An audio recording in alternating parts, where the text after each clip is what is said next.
Dale. Adelante, Juanca. Bueno, buenos días a todos y todas. Esta es una nueva reunión del CIRPA. Hoy tenemos el enorme placer de tener como presentadora a Anabel Marín. Anabel está en el IDS, en el Reino Unido, y es también investigadora del CONICET. Tiene una larguísima trayectoria. Me imagino que todos ustedes, o casi todos ustedes la conocen y han leído cosas de ella, una larguísima trayectoria de investigación en temas asociados, diversos temas asociados al desarrollo productivo,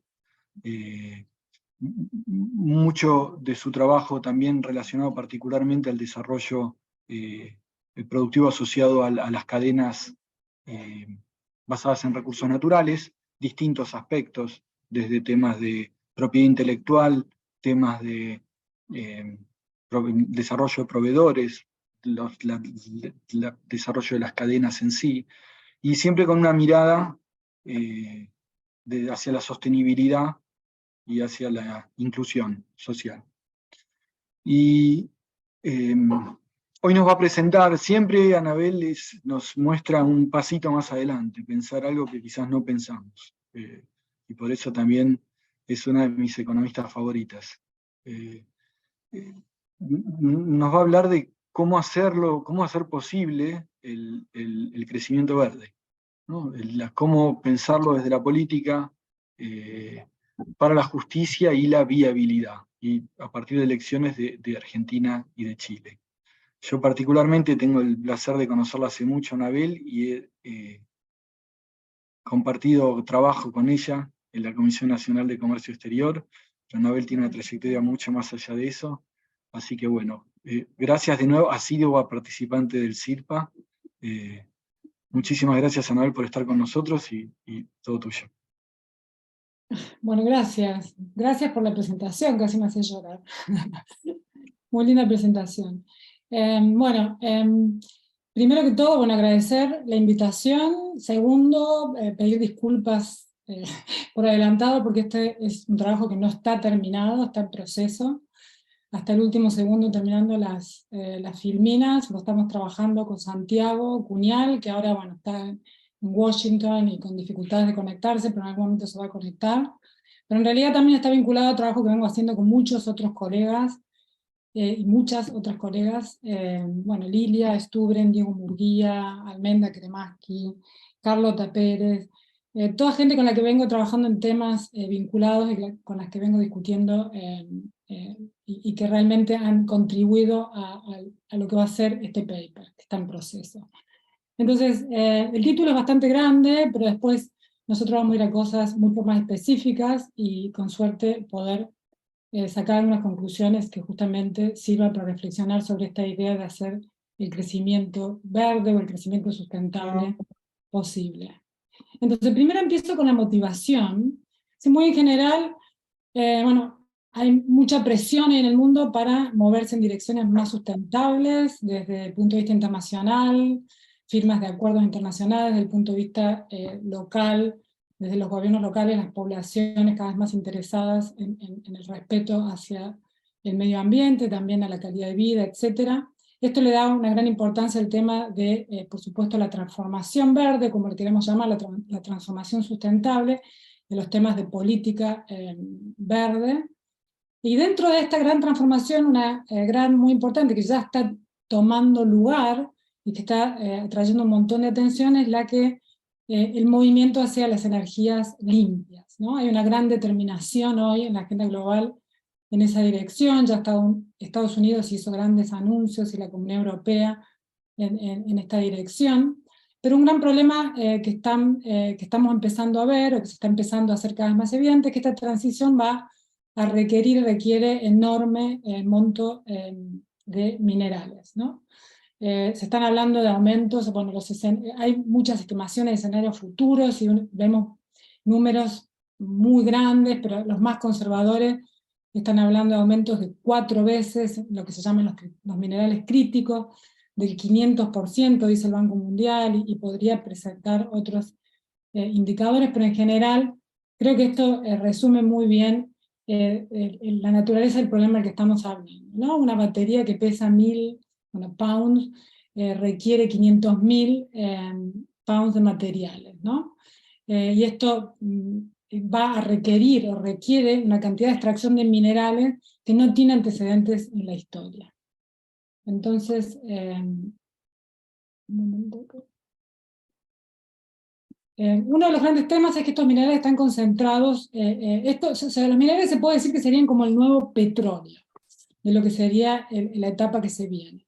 Y uno de los grandes problemas es que están concentrados, más concentrados que el petróleo, en unos pocos países de ingresos medios y bajos, y con no suficiente capacidad de producción. Y además también son más sucios casi, se podría decir, que el petróleo.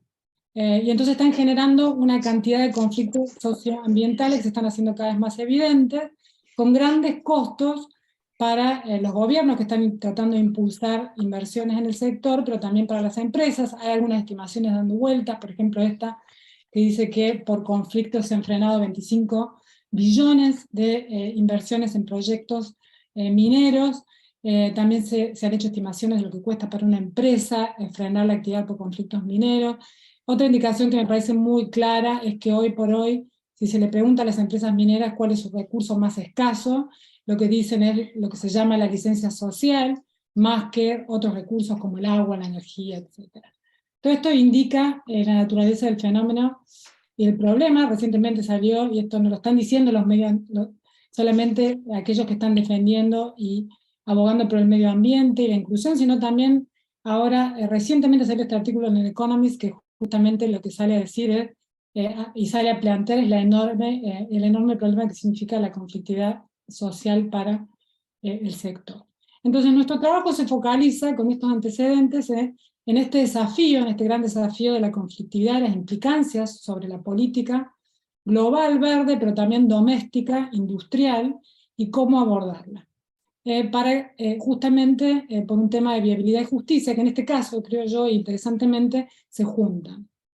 Entonces, lo que nosotros estamos proponiendo, y lo adelanto ya de alguna manera, es nuevas formas de participación de la sociedad civil, y para un poco sostener este argumento vamos a mostrar evidencia de lo que está pasando en Argentina, pero también en Chile, también vamos a discutir un poquitito cuáles son los antecedentes y la experiencia que ya existe en procesos de participación. Entonces, la presentación la voy a dividir. La primera parte voy a dar un poco el background, los antecedentes, en general, muy general, la idea de Green Industrial Policy, cuál es la definición más general, más aceptada, y me voy a mover rápidamente a cuestiones de implementación, porque hemos discutido bastante el tema de instrumentos, el tema de enfoques, pero en definitiva la gran traba siempre termina siendo la implementación. Y ahí entonces voy a discutir lo que está más aceptado, muy brevemente, que es el tema de la importancia para la implementación de los acuerdos entre el sector público y el sector privado, que es el principal stakeholder de las políticas, que ha sido el principal stakeholder de las políticas, para después discutir cuáles son los desafíos nuevos que tenemos ahora con la política, estas políticas verdes, que le llamamos verdes, y la necesidad de involucrar muchos más stakeholders. En particular, interesado, y por la evidencia que voy a mostrar de América Latina, de la sociedad civil, las poblaciones locales, las comunidades aborígenes, etc. Voy a ilustrar con la evidencia de Argentina y Chile, y voy a terminar con una discusión sobre más específica sobre los elementos importantes para estas formas más democráticas de governance de los recursos naturales en relación a evidencia más reciente y a revisión de la experiencia más reciente. Entonces, rápidamente sobre Industrial and Green Industrial Policy, para decir simplemente que obviamente el tema del cambio climático se ha convertido en el desafío quizás más importante para la disciplina económica, y entonces al centro de este desafío está toda la discusión sobre políticas industriales que se llaman verdes. Roderick define la política industrial verde como la creación de nuevos sectores y actividades y formas y prácticas que se llaman sustentables, que podríamos discutir el concepto, lo voy a dejar pasar ahora, pero lo podemos retomar si sale en la discusión. Pero también se ha puntualizado que una gran parte de la transformación sustentable no tiene que ver con la creación de nuevos sectores, sino también con transformar todo el aparato productivo que ya existe. Entonces esa es la definición más aceptada hoy. En general, en relación a la política industrial, como dije, se ha discutido bastante sobre el tema de los instrumentos, y se ha discutido bastante también el tema de enfoques, un gran acuerdo, revisando la experiencia de los países que crecieron más rápido, ha sido que no es suficiente con la corrección de las fallas de mercado, sino que se habla de políticas más en general que se llaman growth enhancing, o sea, como para aumentar el crecimiento. Entonces, agregando a las cuestiones de falla de mercado cosas que tienen que ver con la selección de ciertos sectores, el apoyo a ciertas tecnologías, la creación de nuevos mercados, la corrección de lo que se llama fallas de sistema, no fallas de mercado, sino más bien fallas de sistema. Y también ahora está de moda y se habla bastante de esta idea de grandes misiones. Pero todo esto tiene que ver con enfoques e instrumentos. Lo que me parece más interesante, vinculado a la charla y a la presentación de hoy, es la discusión que tiene más que ver con implementación, y viene también de estudios comparativos de países que hicieron un avance rápido, y ahí una gran conclusión ha sido que más allá de los instrumentos y de los enfoques, y no voy a decir independiente, pero sí voy a decir que vale para cualquier tipo de enfoque que se quiera implementar, una gran traba de la implementación de políticas tiene que ver con la parte de política, con la parte de negociación con los stakeholders, con la parte de alinear a los stakeholders de la política en relación a la política. Y acá una contribución muy importante entonces ha sido toda esta idea de involucrar y los partnerships entre el sector público y el sector privado, no solo para corregir fallas de mercado, sino también para alinear objetivos, bueno, para la provisión de bienes públicos que el Estado no tiene la capacidad de proveer por cuestiones de capacidades, etc. Muy vinculado a esta idea también se discute la importancia de, por supuesto, que aún en este contexto de un mayor involucramiento con el sector privado, es importante preservar la autonomía. Entonces se habla de esta idea de embedded autonomy, que quiere decir que el Estado está y se involucra activamente con los actores del sector privado, pero conservando su autonomía y con un gran cuidado a los temas de captura. Y esto especialmente sale de revisar la experiencia de países como, por ejemplo, Corea del Sur o Japón, en donde hubo un gran involucramiento del sector privado, pero con una gran autonomía también del sector público. Pero si vamos, y ahora nos metemos en los temas que tienen más que ver con la transformación verde, el problema se complejiza porque empieza a aparecer un tema que es la gran incertidumbre con las nuevas tecnologías verdes, que son tecnologías que no se han implementado, que a su vez hay una urgencia muy grande por implementarlas, y a diferencia de lo que estamos acostumbrados a ver, en donde nosotros los procesos de transformación se vienen dando por procesos de mercado, obviamente con intervención del sector público, pero más o menos armónicamente, en el caso de la transformación verde lo que tenemos es una presión muy grande por cambios rápidos en el que hay que probar tecnologías nuevas que no están, que no se han puesto en uso, que hay que encadenarlas con las distintas partes del sistema, y eso genera más incertidumbre que en general genera la introducción de nuevas tecnologías. Pero además también hay un gran tema que muchos de los sectores que están vinculados a la transición verde son sectores que tienen que ver con los recursos, y con los recursos que se llaman recursos naturales, podemos decir recursos comunes más en general, y esto genera problemas de management adicionales, tanto a nivel global como nacional como local. Entonces se generan nuevos desafíos para la política industrial o la política productiva. Y aparece entonces, se empieza a mencionar esta necesidad de involucrar más stakeholders, ¿no? No solamente el sector privado, sino también con el sector científico. Toda esta idea de grandes misiones, por ejemplo, trae muy centralmente la idea de involucrar más al sector de expertos científicos, la opinión pública y también la sociedad civil. Y yo voy a centrarme más en particular en el tema de la sociedad civil en los casos en particular que voy a discutir, pero también se podrían discutir los otros stakeholders. Y acá, bueno, Roderick ya puntualiza sobre la importancia de involucrar a la sociedad civil por temas de accountability, de información, de transparencia. Evans dice, bueno, deberíamos reconocer a la hora de hacer política industrial, que el stakeholder no es solamente el sector privado, sino una audiencia mucho más amplia, complicada y diversa, que es la gran sociedad civil. Pero esto ha estado en este espacio de discusión, más que todo como en argumentos, pero poco en la práctica. Entonces, quiero, antes de pasar a los casos, revisar un poquitito qué es lo que sí se viene discutiendo en temas de participación de la sociedad civil en otros ámbitos, por qué es importante, y qué sabemos sobre las experiencias que hay de participación de la sociedad civil. Entonces empiezo por decir cuáles son las dos grandes razones que la literatura en general puntualiza como importantes para enfatizar la necesidad de involucrar a la sociedad civil cada vez más en los procesos de política. Las dos grandes, agrupando dos grandes grupos de razones, una son razones históricas y normativas y otras pragmáticas. Y acá estoy mezclando cosas y uno podría hacer mucho más, podría armar esto más estilizadamente y hacia esa dirección voy, pero ahora voy a decir las varias razones desde el punto de vista histórico, en un contexto de ciudadanos mucho más informados, en un contexto de modelos de crecimiento en crisis con el cambio climático.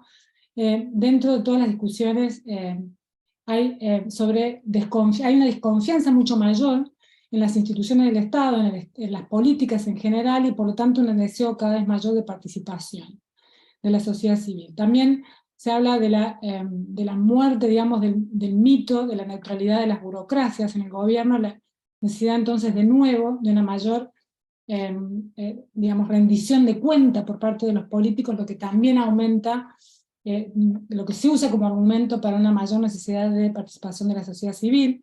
También desde un punto de vista más normativo, porque la participación aumenta lo que se llama el deseo, democratic wish, o la profundidad de la democracia, en direcciones que van desde solamente representativas a direcciones más deliberativas, digamos, y entonces solamente y en direcciones que se mueven de simplemente el estatus legal hacia un estatus que tiene que ver más con la practicalidad del ejercicio de la democracia. Y también porque desde un lugar normativo facilita nuevas ideas de justicia que están cada vez más en la agenda, sobre todo en el contexto nuevo de la crisis climática, que tienen que ver con ideas de justicia de procedimiento y cognitiva, que van más allá de las ideas de justicia simplemente distributiva, que son las que más estamos acostumbrados a las discusiones de política económica.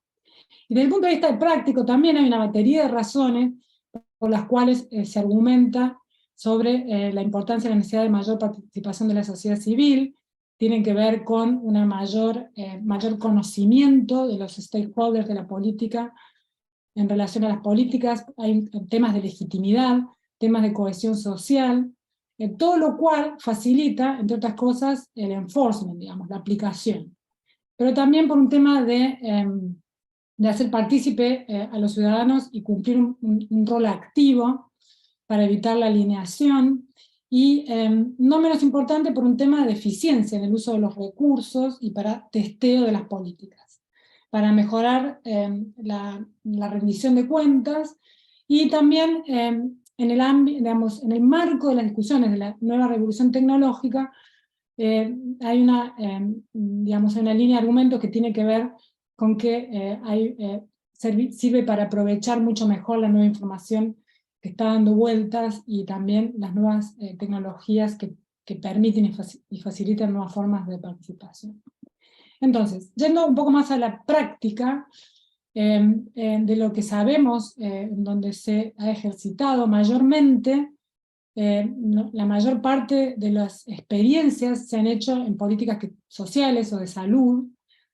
También hay experiencias hechas en el tema de budgeting, o sea, de presupuestos. También en el área de política científica hay bastantes experiencias, sobre todo en áreas con gran incertidumbre tecnológica, y recientemente se ha empezado a discutir un poco en relación a la idea de misión. Pero donde es más importante para la discusión en este trabajo es en relación al management o al manejo de recursos comunes. Y acá Bueno, el antecedente más importante obviamente es el trabajo de Ostrom, que justamente se mete con este tema de la tragedia de los comunes, y un poco discute las ideas de Harding, y dice, bueno, en realidad lo que necesitamos para enfrentar la tragedia de los comunes es justamente mayor participación de los que están más directamente involucrados y afectados, y tienen, digamos, un stake en relación a los recursos. Estos serían como el antecedente más importante en lo que tiene que ver exclusivamente con recursos. Y basado en estas ideas, entonces lo que venimos viendo últimamente es como que se está empezando a, digamos, a propiciar la idea de un mayor involucramiento de la sociedad civil, pero fundamentalmente en relación a recursos naturales, fundamentalmente por temas de rendición de cuentas y transparencia, de compartir información, por cuestiones que tienen que ver con medidas compensatorias. Y en la práctica, lo que venimos viendo más que todo, es que las implementaciones se han hecho más que todo, en general, como respuestas a conflictos que ya tienen lugar, o como para anticipar esos conflictos, o para ajustarse a las regulaciones internacionales, o por temas de reputación. Y en la práctica, se ejercita a partir sobre todo de consultas públicas, mesas de diálogo, y también cuando se encaraba más por las empresas a través de prácticas de responsabilidad corporativa. Mucho de el análisis de experiencias de estas intervenciones que ya vienen teniendo lugar en el área del manejo de recursos, sobre todo, bueno, mineros, pero también de energía, es bastante crítico de las experiencias, ¿no? Y lo que se critica fundamentalmente es que estos espacios, cuando se han generado, han sido mayormente Sí. Parece trucho, ¿no? Bueno, han sobre todo como seguido las agendas propuestas fundamentalmente por las empresas, y que en la práctica no han llevado a dar respuestas a las demandas de los ciudadanos, han sido al contrario, han tendido a excluir gran parte de la ciudadanía que se intenta, o con el ánimo de involucrarse, y han terminado, por lo tanto, no dando respuestas en gran parte a las demandas. Con lo cual, y ante la falta de esta respuesta, lo que venimos viendo es justamente este fenómeno con el cual yo empecé, que es cada vez mayor difusión de los conflictos socioambientales en relación a las actividades de recursos. Y bueno, por distintos medios. A través de lo que la literatura le llama más participación bottom-up, digamos, la participación autoconvocada. La ciudadanía se autoconvoca y ejercita sus demandas porque no existen canales institucionales formales para recibirlas.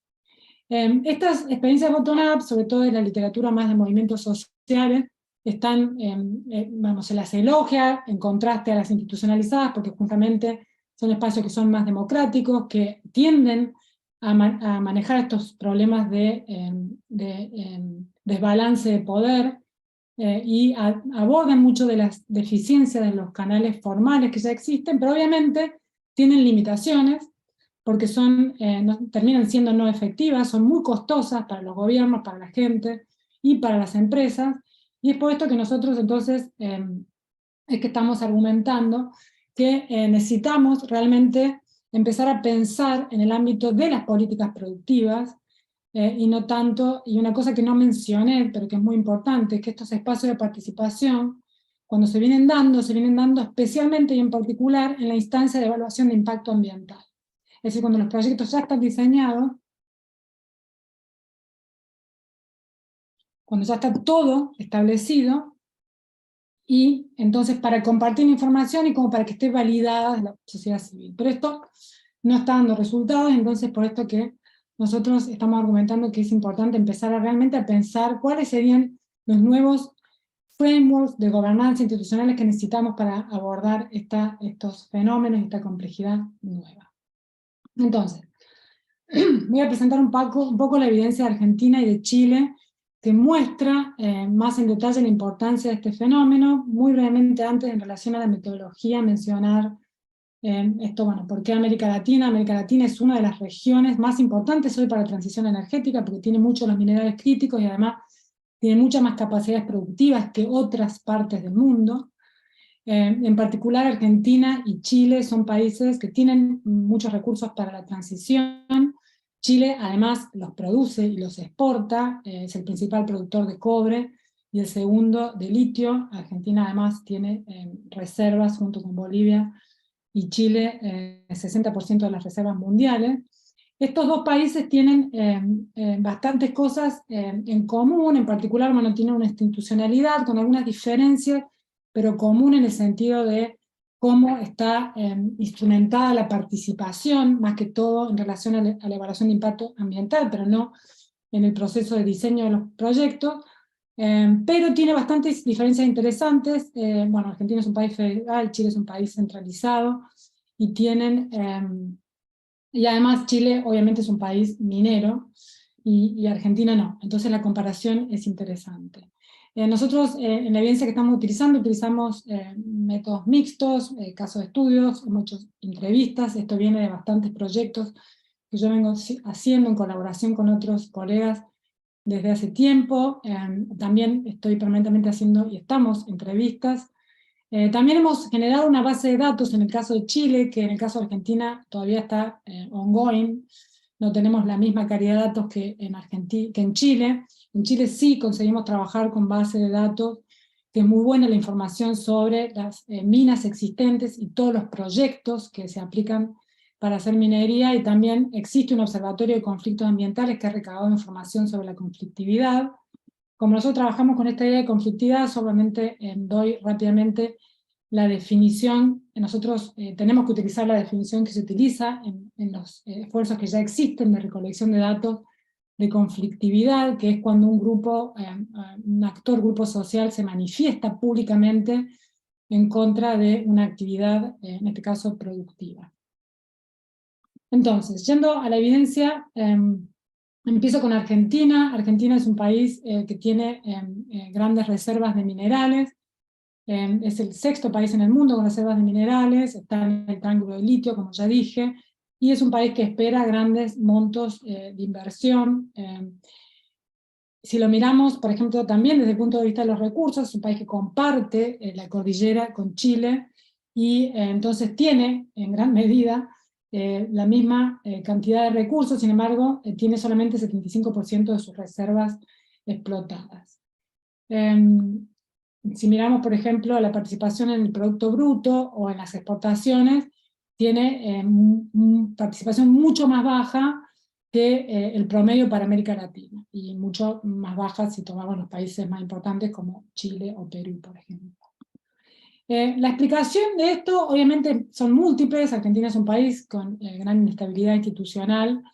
Desde que se formuló la ley de inversión minera en los 90, que tuvo la intención justamente de atraer inversión minera, y que tuvo su efecto, en principio en un contexto de boom de la inversión en este sector. Funcionó, pero después, con la gran inestabilidad institucional en los distintos gobiernos, obviamente esto afectó. Pero como esto afecta muchos otros sectores en Argentina, y no es la única explicación por la que el sector no ha prosperado, una gran parte de los desafíos tienen que ver con la gran resistencia social que el sector de la minería tiene en Argentina. La resistencia a la minería en Argentina es histórica, pero bueno, tuvo un punto de inflexión en el 2003, cuando la comunidad de Esquel demandó un plebiscito al gobierno local para la instalación de un proyecto de la empresa Meridian Gold, y bueno, hubo una gran respuesta negativa por parte de la población local. Después esto se transmitió al resto de la provincia, que terminó introduciendo leyes restrictivas, y desde esto hizo un punto de inflexión en Argentina, a partir del cual muchas otras provincias empezaron, por un lado se disparó la conflictividad en muchas otras minas. Yo acá puse así, casi aleatoriamente, muchos de los conflictos que están, por ejemplo, en el Atlas de Justicia Ambiental. Pero lo que es interesante en Argentina ver es que justamente 8 de las provincias que tienen, muchas de las cuales tienen recursos, tienen legislación que es restrictiva con respecto a la minería, y aún dentro de las provincias que no tienen provincialmente restricciones, hay leyes municipales que restringen la actividad minera. Nosotros recientemente hemos visto las manifestaciones, por ejemplo en Mendoza, en contra de, y en Chubut, en contra de intentos de cambiar la ley en el gobierno reciente. Hay el ejemplo reciente, por ejemplo, de la ciudad de Cachi, que acaba de por ejemplo, decidir que la ciudad es una ciudad libre de minería. Bueno, y podría seguir nombrando ejemplos, pero para mostrar un poquitito el fenómeno ahí en escala, lo que podemos decir con la data que venimos procesando hasta ahora, Argentina está menos procesado que Chile, pero que el 50% de los proyectos hoy en explotación son proyectos que están con conflictividad, y muchos de los proyectos que todavía no están en explotación ya también están teniendo conflictividad. Las cuestiones en conflictividad son múltiples, y si miramos el tema de costos y las implicancias de esta conflictividad, en Argentina, los que vienen estudiando el tema, vienen encontrando que el 50% de los proyectos que tienen conflictividad se frenan. Hay hoy, en base a las estimaciones que tenemos, 29 por lo menos proyectos frenados, y bueno, esta es una estimación en términos de dólares, de millones de dólares, pero no es ni siquiera reciente. Pero voy a ir un poco a Chile, en donde tenemos un poco mejor datos, y es interesante porque es un país bastante diferente a Argentina. O sea, tiene también grandes reservas de minerales, pero es un país minero. Es un país para el cual el 60% de las exportaciones son minerales, 15% del producto bruto, es uno de los grandes productores de cobre y de litio.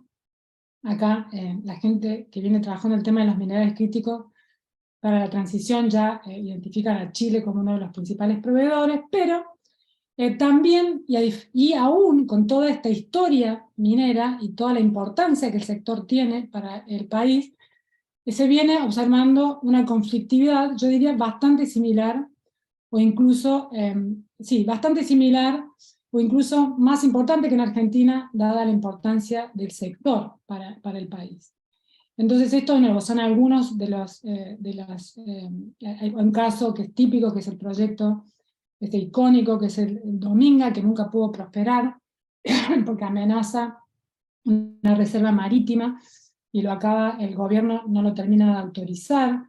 Están todos los proyectos. Chile es uno de los principales productores de litio, pero tiene 2 salares en explotación en el desierto de Atacama, y esos 2 salares en este momento tienen un problema con las comunidades locales que han llevado a la Corte Suprema obligan estos salares, los maneja Corfo por cuestiones legislativas en Chile, porque los salares Pinochet los declaró de uso estratégico, entonces tienen todo un tema de cómo los adjudican para la explotación.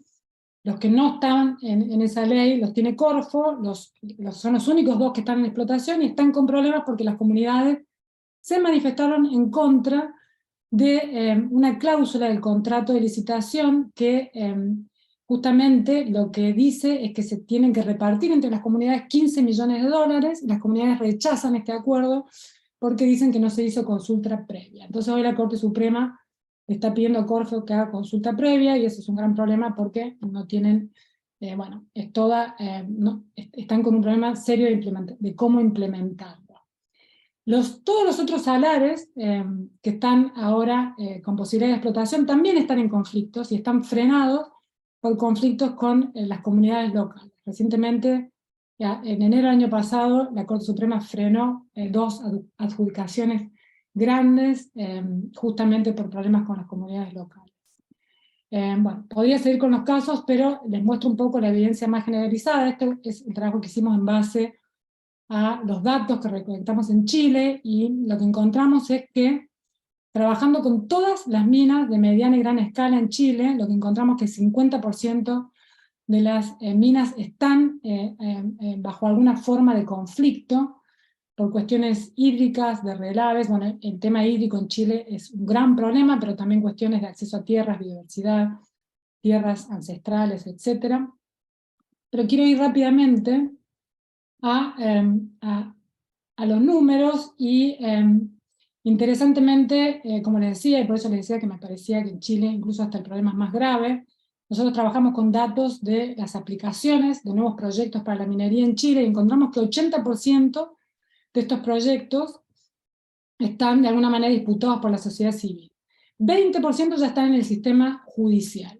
Y esto implica millones de dólares de inversión frenados o también en disputa en la sociedad civil en el caso de Chile. Entonces, ahora, ¿qué implica esto?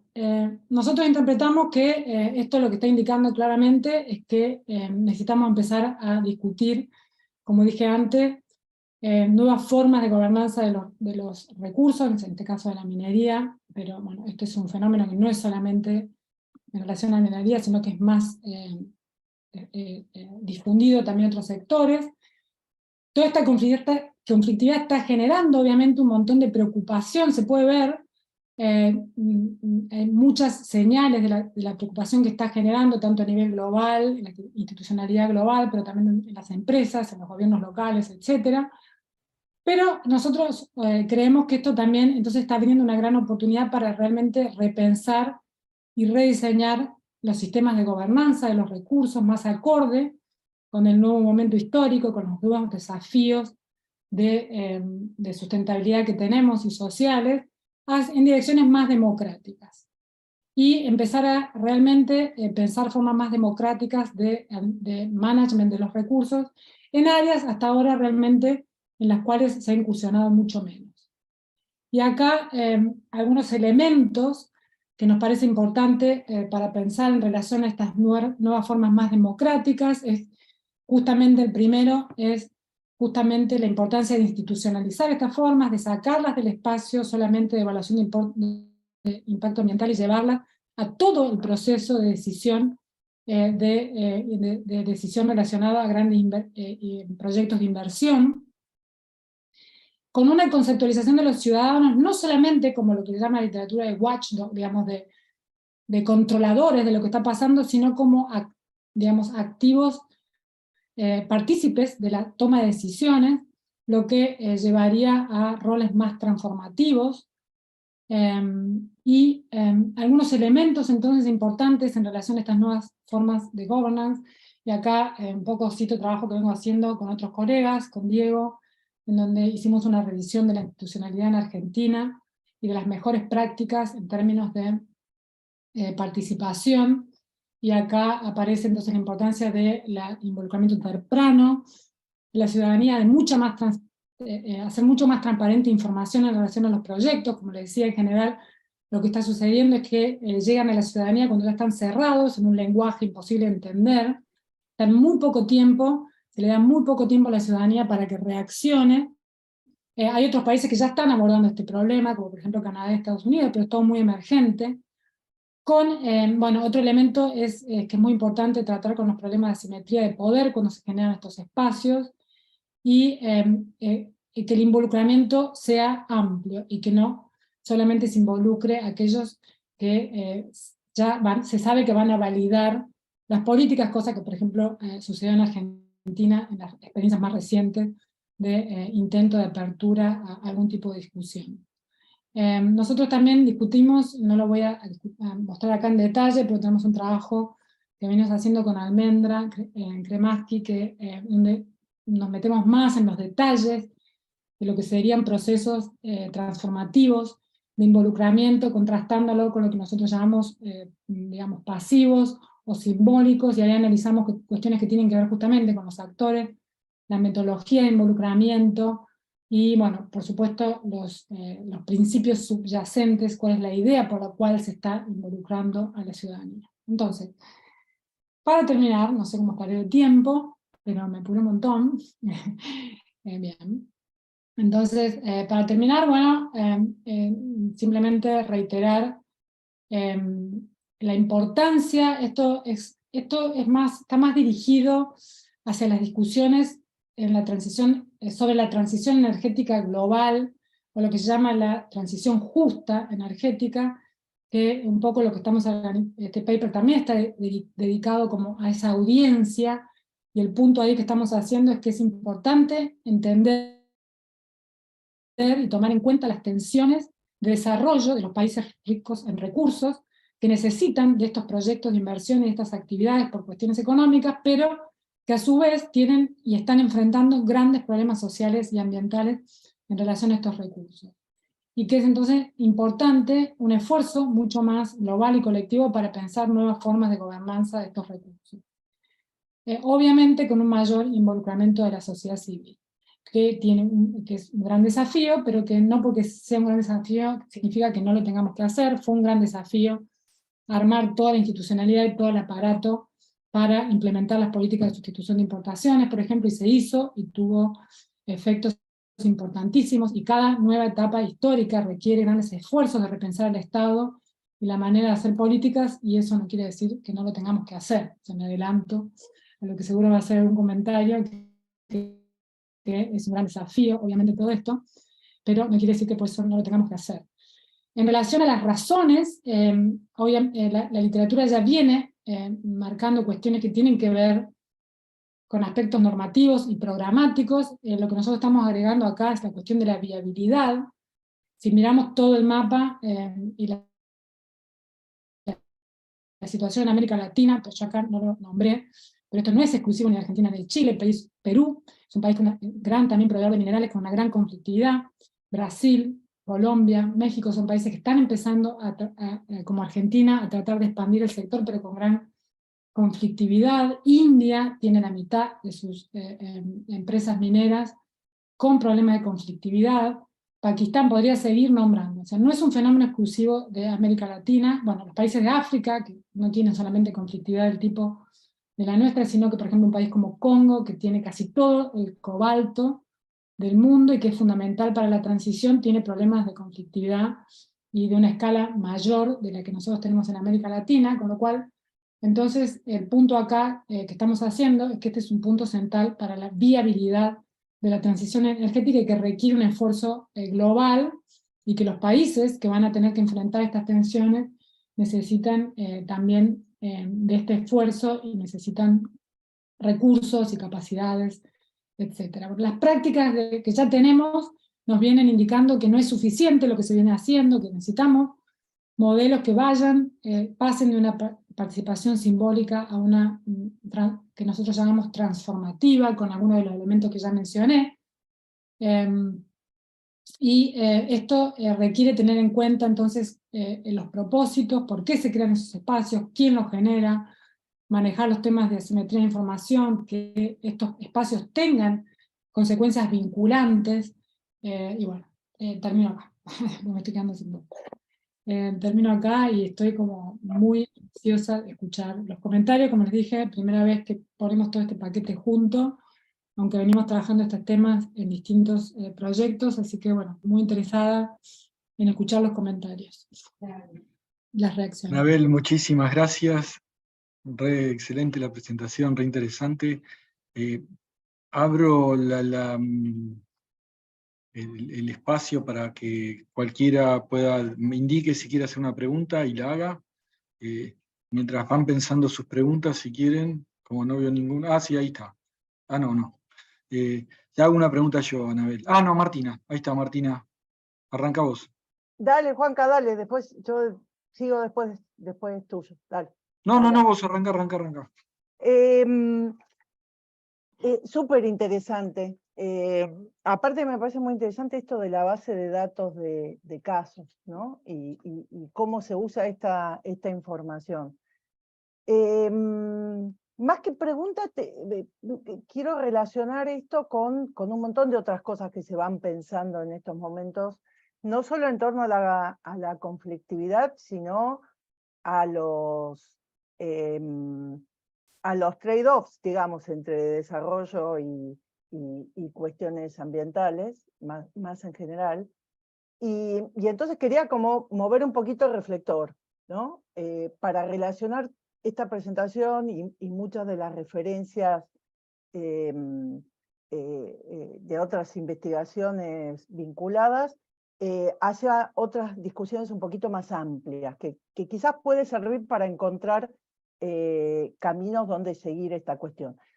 La mirada de gobernanza es muy de ciencias sociales, digamos. No existe una política de gobernanza, o sea, no critico la mirada de gobernanza, todo lo contrario, pero me parece que es algo muy analítico. O sea, uno cuando dice, bueno, veamos si la gobernanza funciona bien, tenemos que ir y hacer una especie de relevamiento de leyes, de implementaciones de leyes de distintos tipos, ¿no? Tenemos que mirar la Constitución, tenemos que mirar las leyes ambientales, tenemos que mirar las políticas productivas y sus requisitos, etc.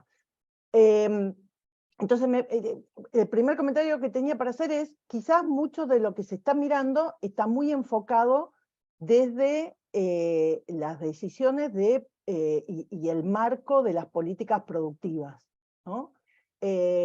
Si abrimos un poquitito el scope y metemos las políticas ambientales, hay un montón de herramientas más y un montón de temas adicionales para revisar. Y les voy a dar un ejemplo. Yo soy economista, no soy abogada, pero seguí bastante lo que ha pasado con las leyes ambientales, y si bien tenemos un marco legal ambiental súper amplio, el instrumento de política ambiental que mejor funciona en Argentina es el amparo. Es un derecho constitucional.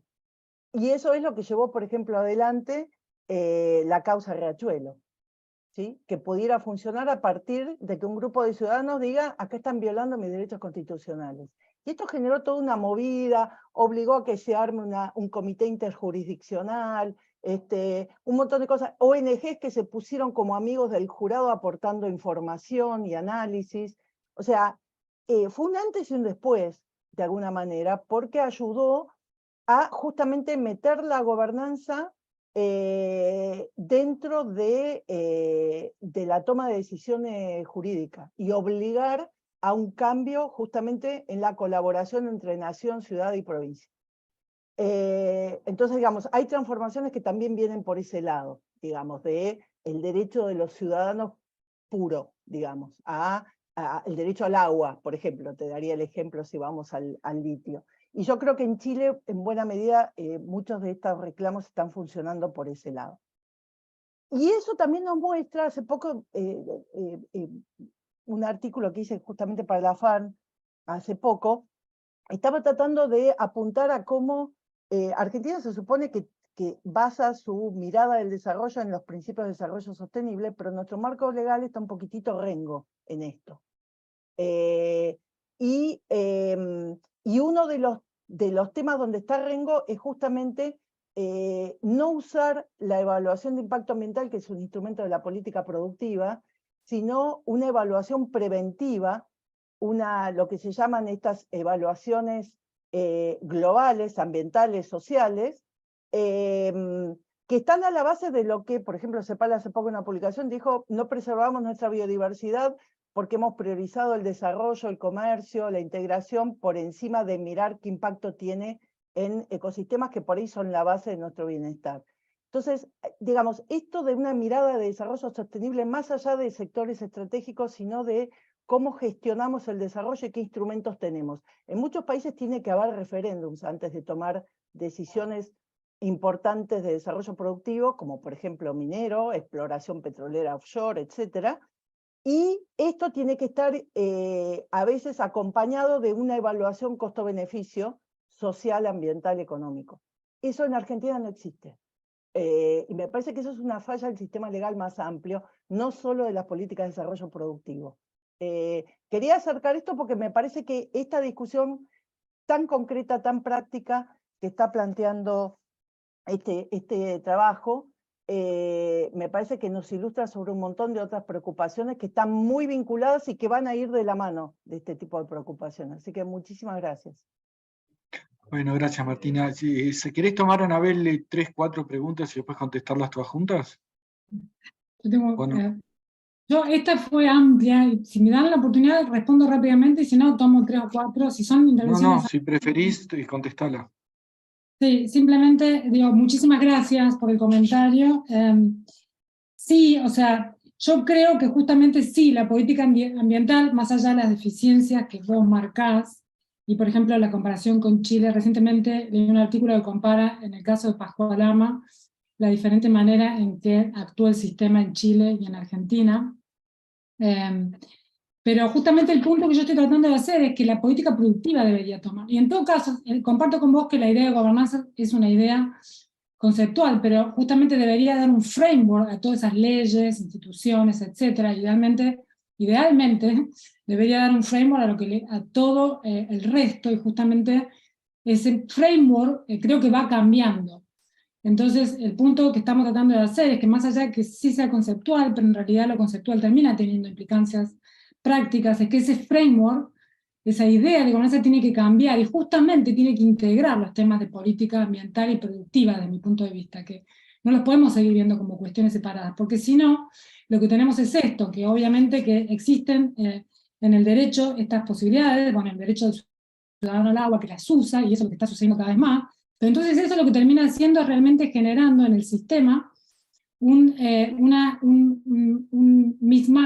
ruido, si querés, que yo creo que hoy por hoy está bien porque está puntualizando sobre los problemas que hoy la política productiva no está atendiendo, pero existen y afectan a la ciudadanía, pero que idealmente la política productiva los debería tomar en consideración con antelación. Entonces, sí, o sea, estoy en acuerdo con vos en gran medida, pero creo que yo creo todavía que es importante esta discusión sobre la governance en general, para después que todo esto que está dentro de esa governance tenga otro sentido. Y además, lo otro que quería como enfatizar que me parece importante es que yo creo que hay que cambiar la idea de política productiva, más allá de que la política ambiental tenga estos espacios que se tienen que integrar. Pero bueno, nada, pues, gracias, muchísimas gracias. Saúl.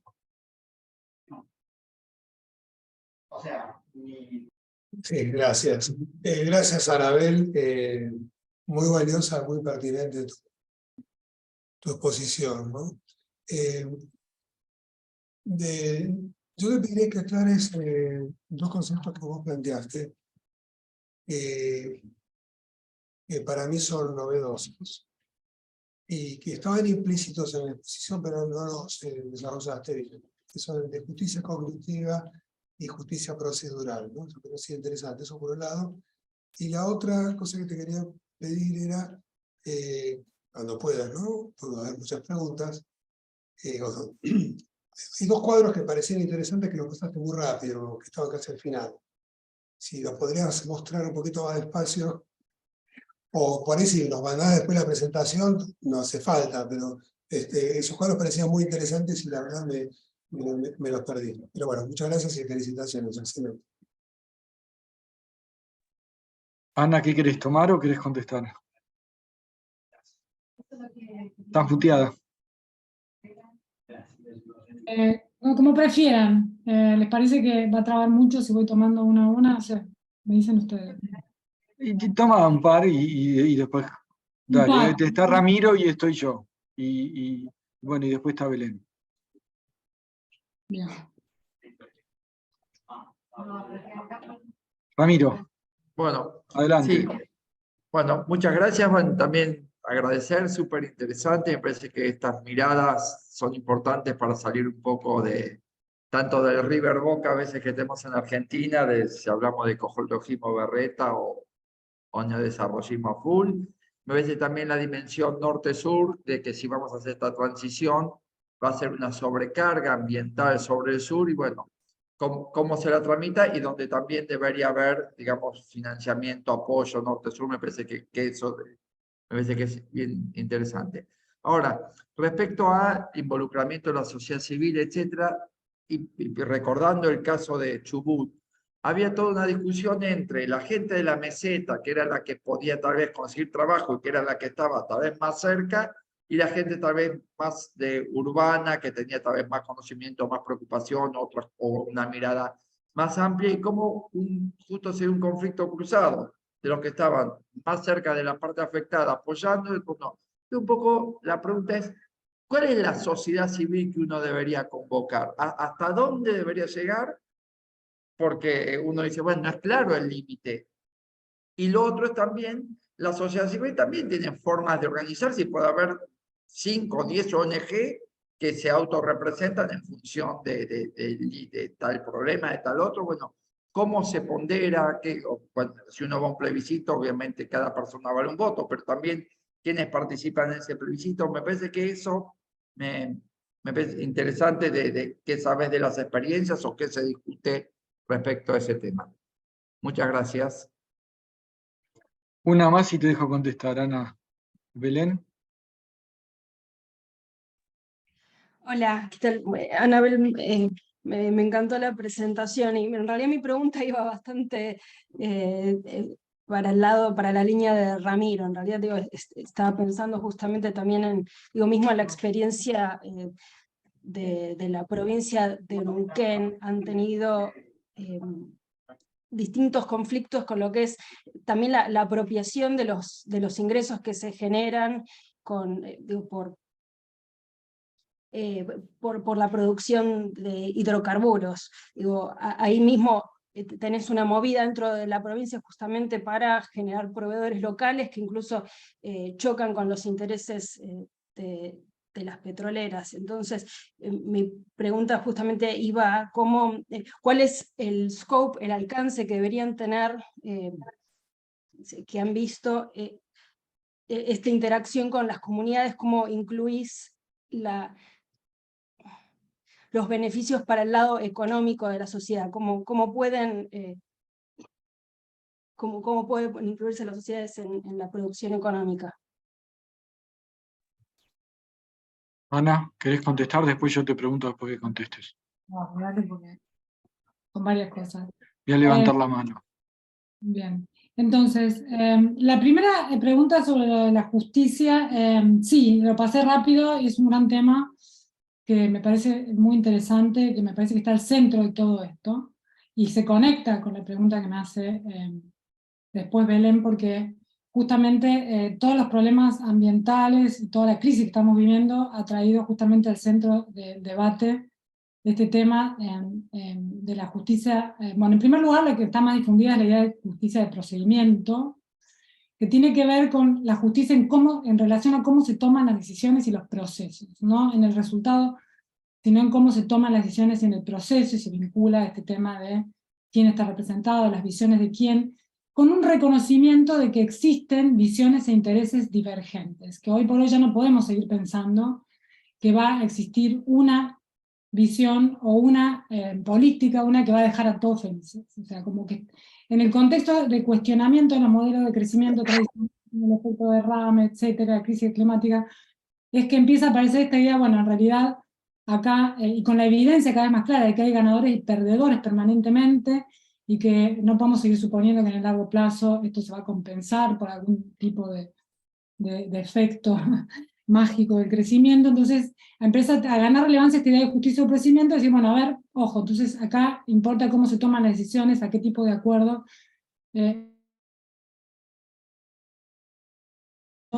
Mostré, y hay muchos otros, que muy interesantemente muestran cómo, aún en un contexto de distribución de ingresos de las actividades, que es muy grande, estamos hablando de comunidades muy pequeñas. Yo les dije, en el caso del Salar de Atacama, 15 millones de dólares para distribuir entre comunidades, y dicen no, porque ellos quieren ser parte de cómo se toman las decisiones, y quieren que se ejercite el derecho de consulta, digamos, the right to decide, digamos. Y la justicia de conocimiento, que es algo más nuevo, tiene que ver con el reconocimiento de las distintas cosmovisiones y visiones en relación a lo que es, en este caso, la naturaleza. Entonces también se está como de alguna manera, porque forma parte de muchos de estos conflictos, quizás, pero también en Argentina, pero más también en otros países, en donde muchas de estas disputas tienen que ver con tierras ancestrales, que tienen un significado y un valor para distintas poblaciones muy diverso. Entonces, y también con conocimientos acerca de las funciones que cumple esa naturaleza para la vida, para sostener la vida, se habla de esta justicia de conocimiento. Entonces, me parece interesante como empezar a traerla en estas discusiones. La pregunta bueno, la tabla, si la pasé rápida, es un trabajo que todavía no lo terminamos, que lo voy a compartir apenas lo tenga terminado, pero bueno, sí. Ramiro, tu pregunta es buenísima. Obviamente es como que va al digamos, al gran tema de implementación, ¿no? O sea, porque yo pienso esto como en etapas. Hay una etapa que tiene que ver con discutir la importancia de este fenómeno, darle la importancia que tiene, y me parece como crucial, porque justamente es a partir de reconocer esa importancia que vamos a poder empezar a pensar mucho más y mucho mejor cómo hacerlo. Porque justamente tiene una complejidad enorme la implementación, y hay un montón de investigadores ya pensando en estos temas de quién es el que tiene que estar representado en la sociedad civil, cómo se representa, quiénes son las voces. Nosotros en esa tablita, justamente que pasé rápido, nos metemos un poco con este tema, de quiénes son los representantes. Bueno, hay experiencias ya, por ejemplo, tengo un colega y un amigo que trabajó muchos años en la implementación de los fondos para la transformación productiva verde en la Comunidad Europea, y el fenómeno que ellos enfrentaban es que muchos de esos fondos no se utilizaban por la complejidad que implicaba esa transformación, porque eso significaba muchos sectores que tenían que caer, bueno, unas tensiones muy grandes. Entonces ahí, por ejemplo, se ha trabajado bastante en las metodologías de involucramiento de diferentes tipos de stakeholders, incluida la sociedad civil, y hay bastante avance basado, por ejemplo, o sea, ahí, por ejemplo, todas las recomendaciones, cualquier proceso de involucramiento ciudadano, la mayor parte del trabajo tiene que ver con la identificación de los stakeholders, el involucramiento previo, teniendo todas estas consideraciones en cuenta, ¿no? O sea, no es un trabajo simple, pero digo, es abordable. Y incluso teniendo en cuenta estos intereses contrapuestos entre los mismos actores de la sociedad civil que son parte del fenómeno. Y ahí, como que hay varias cosas a tener en cuenta, justamente moverse de la idea de consenso hacia la idea de compromiso, como que hay cuestiones conceptuales que están empezando a estar por ahí, que son útiles, pero lo que yo entiendo es que necesitamos muchísimo más esfuerzo para realmente, con experimentos de implementación, con realmente, para llevar a esto a una articulación teórica y conceptual de una propuesta que sea implementable a escala, ¿no? Entonces, bueno, un poco la respuesta fue un poco desordenada, pero diría, mi presentación tiene gran que ver con como enfatizar la importancia con algunos elementos de lo que tendría que tener, pero como realmente, más que todo, una invitación a que esto tiene que ser mucho más investigado y que tenemos que entender mucho mejor cómo hacerlo. En el caso de Chile, por ejemplo, que expliqué de Corfo, que estamos hablando de los únicos 2 salares que Chile explota, hoy Corfo está enfrentando este problema, 2 personas están implementando, 2 personas de Corfo con muy poca experiencia en el manejo del tema, que tienen que recurrir a una consultora para que implemente el proceso de consulta ciudadana. Digamos, si ponemos en paralelo la magnitud de la importancia que tiene la actividad para el país y cómo está manejada, digo, creo que queda en evidencia cuán poco sabemos y cuán poco nos hemos dedicado a entender cómo debería hacerse. Un poco esa es mi respuesta también, creo que para Belén. Bueno, te hago yo una pregunta. Son 2 preguntas, una muy más específica y una más general.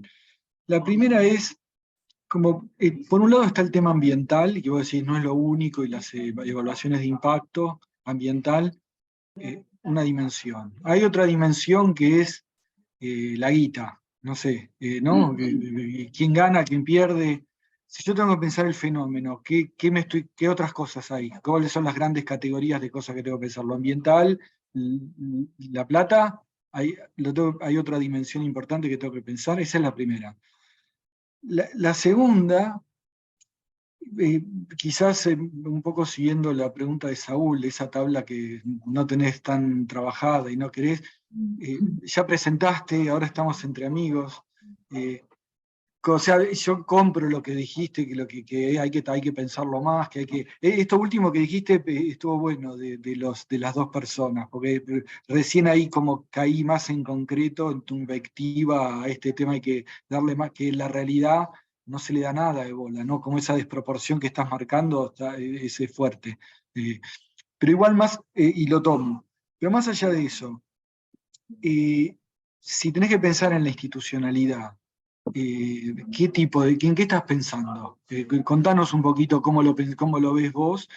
Más que nada, se me viene, o sea, me suena recontra razonable lo que decís de convocar, de transparentar, proveer información, ¿no? Me parece, no hay con qué darle a eso.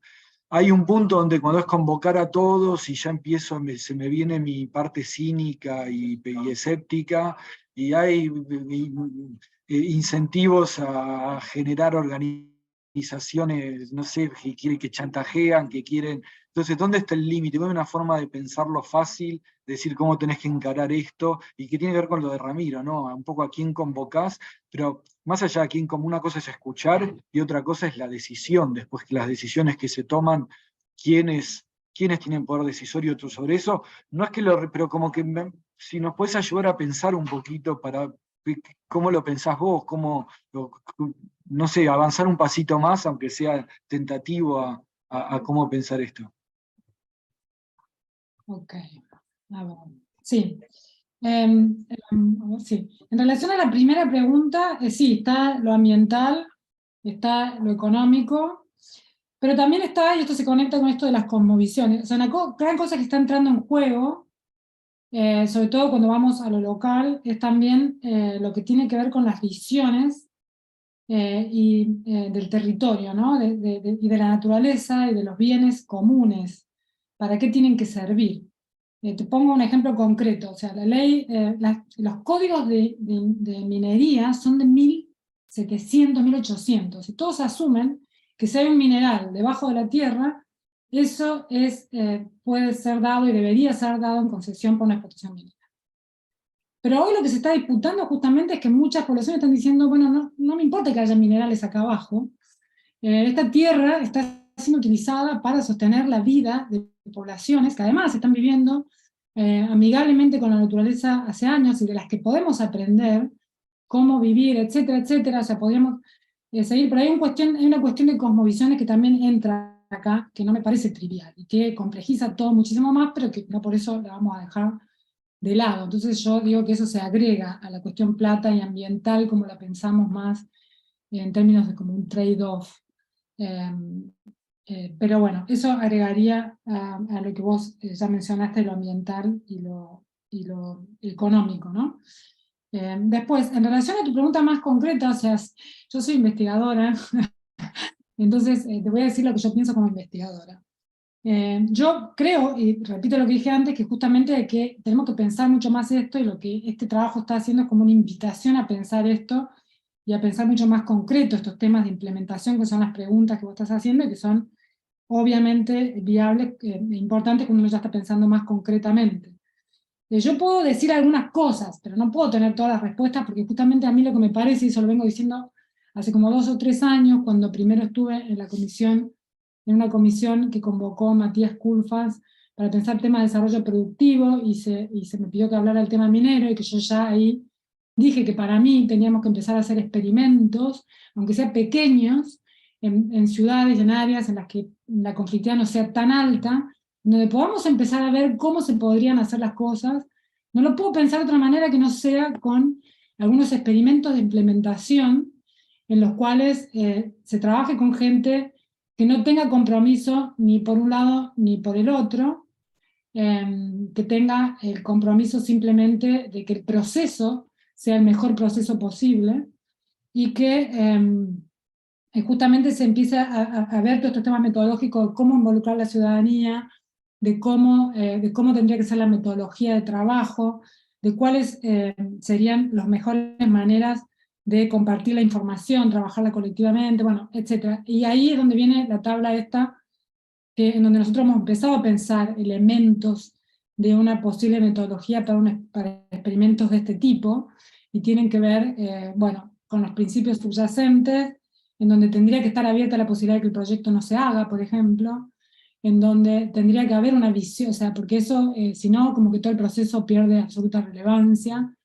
Después, cuestiones que tienen que ver con el manejo de la simetría de información, quién está representado, bueno, pero digo, eso sería como motivo de un seminario aparte, pero digo, me parece que justamente lo que estamos tratando de hacer en el trabajo es una invitación a pensar mucho mejor estos fenómenos y empezar a hacer experimentos de trabajo. Yo creo que Argentina es un país en el que tendríamos que estar haciendo eso casi urgentemente, pero no lo estamos haciendo. No termino de entender bien por qué. Y bueno, Chile está empezando, pero también mucho menos creo que lo que debería, en función de la magnitud del problema que esto representa. Creo que Perú tiene como bastante más avanzado, allá ha implementado mesas de diálogo, ahora hay un estudiante acá de la maestría que está trabajando en una comparación de las distintas mesas de diálogo que ya hubo en Perú para enfrentar la conflictividad, y bueno, ahí vamos a empezar a ver cuáles son los elementos en los cuales procesos terminaron en algún tipo de acuerdo entre las partes, bueno, qué elementos hay, etcétera. Pero bueno, es todo como muy nuevo, y la magnitud del fenómeno creo que lo que está mostrando es que deberíamos estar haciendo un esfuerzo mucho más grande. O sea, me estoy repitiendo, pero digo, no puedo dar respuestas muchísimo más concretas sin tener tampoco la evidencia, que lo que estoy tratando de decir es que la deberíamos recolectar. Perfecto, se entiende. Y además, bueno, también el problema, ¿no?, del Estado, la capacidad o de una comunidad de personas de procesar los resultados, digamos, y que, ¿no?, pero bueno, Martina tiene la mano levantada. Martina. Perdón, breve. Está súper interesante esta discusión y quizás para muchos de los comentarios que vinieron acá, dicen, bueno, pero ¿hasta dónde querés llegar? Como si fuera algo totalmente nuevo, ¿no? Y esto último que dijo Anabel recién, esto lo tendríamos que estar haciendo hace rato. Les quiero poner como una cinta de transmisión donde esto podría estar circulando o donde debería estar circulando hace rato, y es lo que se llama ordenamiento territorial. En muchos países donde lo que está en juego acá es el uso prioritario del suelo, ¿sí? Entonces, no sé, la pregunta de Ramiro, bueno, es una meseta donde no hay nada, aparece un mineral, la prioridad es el aprovechamiento productivo y el empleo. Yo te digo, si de golpe nos enteramos que hay shale abajo de la ciudad de Buenos Aires, ¿el uso prioritario es volar todo? Entonces, hay muchos países que tienen otra configuración donde hay mucho más conflicto por el uso del suelo, que arman participativamente códigos de ordenamiento territorial porque saben que va a haber lío. Entonces dicen, acá va a haber mucho conflicto, veamos cómo lo gestionamos. Y para eso se crean las políticas de ordenamiento territorial, que a veces son provinciales, a veces son regionales. ¿Y qué dicen esas políticas? ¿Qué es lo que dice el ordenamiento territorial? Justamente, ¿a quién le das la prioridad de uso del suelo en determinados lugares? Como acá tenés una versión más básica, esto es residencial, ¿sí? No me pongas un pozo petrolero en la 9 de julio, ¿sí?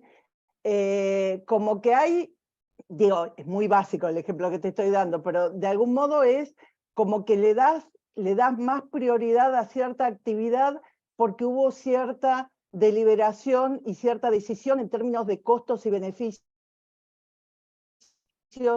económicos, sociales, ambientales e incluso de bienestar, porque lo que Anabel decía de cosmovisiones tiene que ver una mirada de bienestar más genérica de la población también.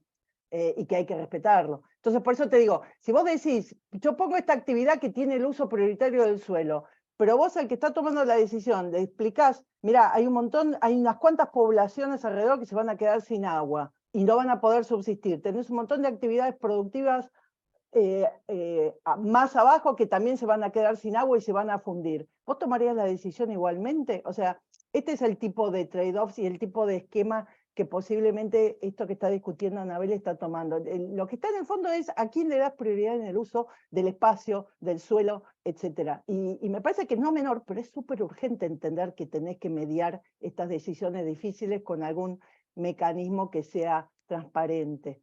De eso se trata la gobernanza, digamos, de saber que estás tomando bien las decisiones. Me callo. Ana. No, sí, o sea, de acuerdo. Sí, o sea, el punto es que justamente el dilema es cómo tomás esas decisiones en un contexto en el que lo que antes lo que asumíamos que era correcto, que era priorizar, por ejemplo, cierto tipo de actividades frente a otras, hoy está muy patas para arriba y en cuestionamiento, y es lo que hace que hoy tengamos un nivel de conflictividad y de disputa acerca de esas decisiones que antes, como dice Martina, bueno, se tomaban con cierto proceso de deliberación, más que todo a través de democracia representativa, digamos, hoy están llamando a pensar procesos de democracia verdaderamente más deliberativa, porque hay como justamente en juego muchas más tensiones que las que había antes, porque está en cuestionamiento más en general la idea de crecimiento, la idea de bienestar, o sea, está todo en cuestionamiento con el cambio climático, y eso hace que hoy tengamos que pensar ese fenómeno de una manera diferente, digamos, y con nuevas instituciones y con nuevas maneras de toma de decisiones, pero sí, de acuerdo.